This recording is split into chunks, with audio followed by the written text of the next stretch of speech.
I think cooking, I think it's my love language. I really like showing people that whether they're, friends, family or customers, showing people through my food that I'm thinking about them and trying to help them have a good time. I'm going to be doing a rainbow chard and wild garlic tempura today.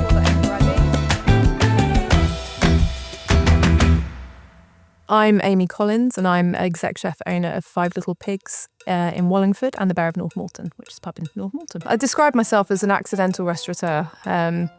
I always had I did a history degree at university. I always had plans of probably going down the slightly more corporate route, but I'd always loved food. I'd always loved feeding people. I'd always loved eating. And I had it in my head that I'd maybe go into it as a second career, but it just has a habit of sucking you in, I think. So lived in London for a few years in Brixton, which is an amazing melting pot of different sort of cultural things coming together, and the restaurant scene there is fantastic. And I think that's where I really got into cooking. Snowballed, so people started paying me for it. Then accidentally opened a cafe, as you do, and people turned up and they kept turning up. So crowdfunded a restaurant from that, and then a second one, and then opened a pub, and here we are. What drove me to setting up a restaurant? It was more, there was nothing stopping me. And I think I've always had that attitude of trying to come up with reasons.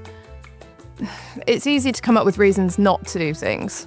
And there were so many telling me to do it. And I wanted to be able to have that creative control and that sort of joy with cooking that wasn't being hampered by anything or anyone else. There's a flexibility element to setting up my own restaurants. I've got a young family. It's hard making it work around things, particularly in a lot of traditional restaurants, so that is getting a lot easier these days.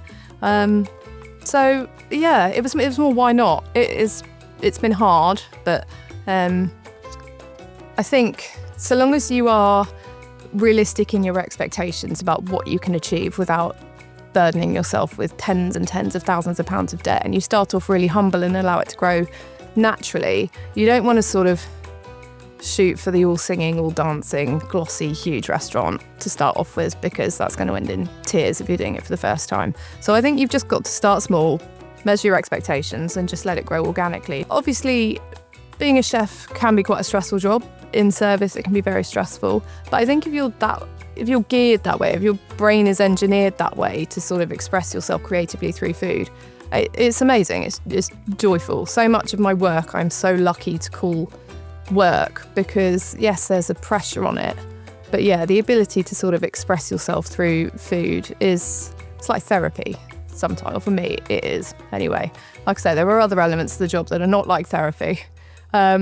But being able to work with the produce that I work with and work with the chefs that I work with in the environment that I work in, I'm really lucky. I love it. I love going to work every day, genuinely. The thing I love about food, as much as, the taste and being able to cook it and eat it, is the story before it's even gotten into my kitchen. I love the producers as much as I love the food, and knowing their story is half of it, I think. We're really lucky in this corner of the world. South Oxfordshire is phenomenal in terms of producers. It's got so many amazing producers on its doorstep.